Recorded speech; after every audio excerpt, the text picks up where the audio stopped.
شام میں بشار الاسد کی حکومت کا خاتمہ بلا شبہ پورے مڈل ایسٹ کو ایک نئے موڑ پر لا کھڑا کرے گا۔ گزشتہ دہائی سے زائد عرصے میں اسد حکومت خطے کی پیچیدہ سیاست کا ایک اہم حصہ رہی ہے۔ اس کی حکومت نے ایران اور حزب اللہ جیسے گروپوں کے ساتھ مضبوط دوستی قائم کی تھی، جس نے لیونٹ اور اس کی گردنواں میں طاقت کے توازن کو متاثر کیا۔ اس بات کا واضح اثر صرف شام کی داخلی سیاست پر نہیں بلکہ پورے مڈل ایسٹ کے جغرافیائی اور سیاسی منظرنامے پر بھی پڑا۔ اسد حکومت کے خاتمے کے نتیجے میں نہ صرف شام بلکہ پورے خطے میں نئے اتحادیوں کے قیام اور نئے سیاسی محاذوں کے آغاز کا امکان پیدا ہو چکا ہے۔ اسد کے بعد کا شام نہ صرف شامی عوام کے لیے بلکہ پورے خطے کے استحکام اور طاقت کے توازن کے لیے بھی گہرے اثرات مرتب کرے گا، خاص طور پر جب بات ایران کی ہو۔ اس تبدیلی کے نتیجے میں ایک نیا سوال ابھر رہا ہے کہ اب اگلا کون ہوگا۔ اس سوال کا جواب تلاش کرتے ہوئے توجہ فطری طور پر ایران اور اس کے علاقائی عزائم کی طرف مرکوز ہو جاتی ہے۔ ایران کی شام میں مداخلت اور اس کی اسد حکومت کے ساتھ مضبوط تعلق نے خطے میں اس کی طاقت کو مضبوط کیا تھا، لیکن اسد کے خاتمے کے بعد ایران کو اپنی حکمت عملی میں اہم تبدیلیاں کرنے پڑے گی جو کہ پورے مڈل ایسٹ کے سیاسی نقشے کو تبدیل کرنے کی صلاحیت رکھتی ہیں۔ بشار الاسد کے فرار کے بعد شام کئی ممکنہ راستوں پر گامزن ہو سکتا ہے۔ ایک طرف یہ وسیع البنیاد عبوری حکومت کے تحت مضبوط ہو سکتا ہے جو ریاست کی تعمیر نو کرے، تقسیم شدہ برادری میں مفاہمت پیدا کرے اور بین الاقوامی نظام میں دوبارہ شامل ہو سکے۔ اس عبوری حکومت کے ذریعے ملک میں امن و استحکام قائم کیا جا سکتا ہے اور شامی عوام کے درمیان اتحاد کی فضا پیدا کی جا سکتی ہے۔ دوسری جانب اسد کے زوال سے پیدا ہونے والا اقتدار کا خلا مزید انتشار کا سبب بن سکتا ہے، جس سے ملک میں موجود تقسیم مزید گہری ہو سکتی ہے جو 2011 میں خانہ جنگی کے آغاز سے شام کو متاثر کر رہی ہے۔ ایسی صورتحال میں ملک میں مزید فرقہ وارانہ اور نسلی فسادات پیدا ہو سکتے ہیں جو پورے خطے میں پیچیدہ سیاسی بحران کا سبب بھی بن سکتے ہیں۔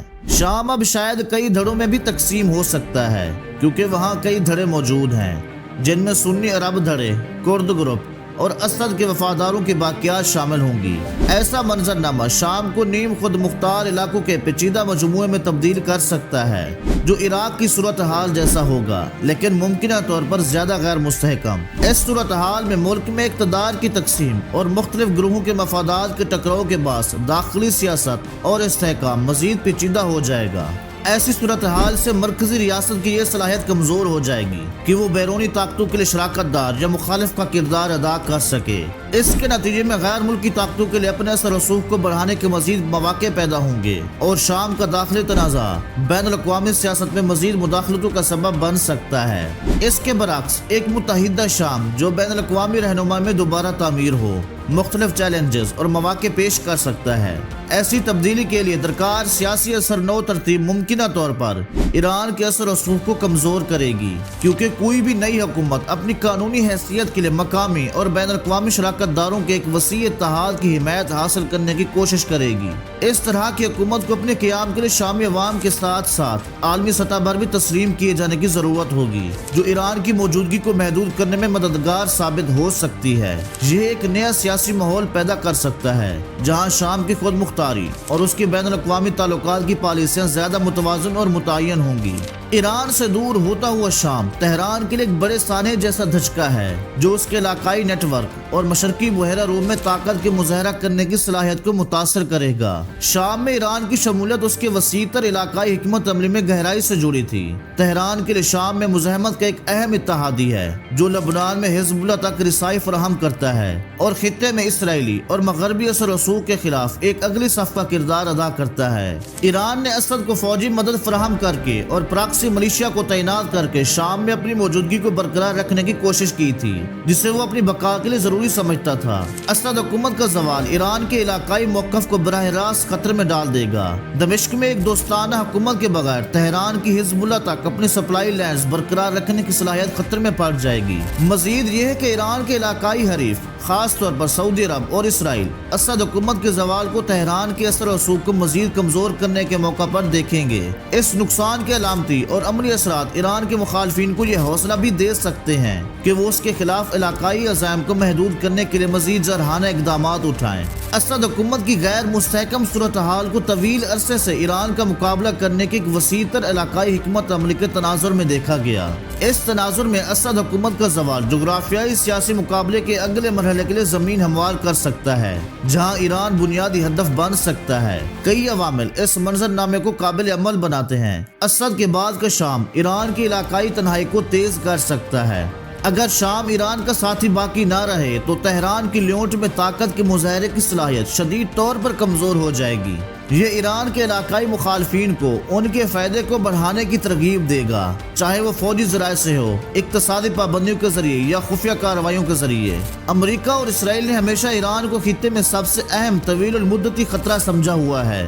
اگر شام ایران کے اثر و رسوخ سے باہر ہو جائے تو یہ عوامل اپنی توجہ تہران کے جوہری پروگرام کو محدود کرنے اور اس کے علاقائی پراکسی نیٹ ورک کو تباہ کرنے پر مرکوز کر سکتے ہیں۔ ابراہیم معاہدے، جنہوں نے پہلے ہی کئی عرب ریاستوں کو ایران کے خلاف اسرائیل کے ساتھ ہم آہنگ کیا ہے، مزید ہم آہنگ کارروائی کے لیے ایک پلیٹ فارم فراہم کر سکتے ہیں۔ سعودی عرب ایران کے اثر و رسوخ کا مقابلہ کرنے کی کوششوں میں ایک مرکزی کھلاڑی رہا ہے، جو اپنی مالی وسائل اور سیاسی طاقت کو خطے بھر میں تہران کے چیلنج کرنے کے لیے استعمال کرتا ہے۔ اسد کے بعد کے منظرنامے میں ریاض اپنی کوششوں کو تیز کر سکتا ہے، ممکنہ طور پر عراق، لبنان اور یمن میں ایران مخالف دھڑوں کی بڑھتی ہوئی حمایت کے ذریعے۔ ایرانی حکومت کو داخلی طور پر اہم چیلنجز کا سامنا ہے، جن میں اقتصادی مشکلات شامل ہیں جو پابندیوں سے مزید بڑھ گئی ہیں، اور عوامی عدم اطمینان بھی پھیل چکا ہے۔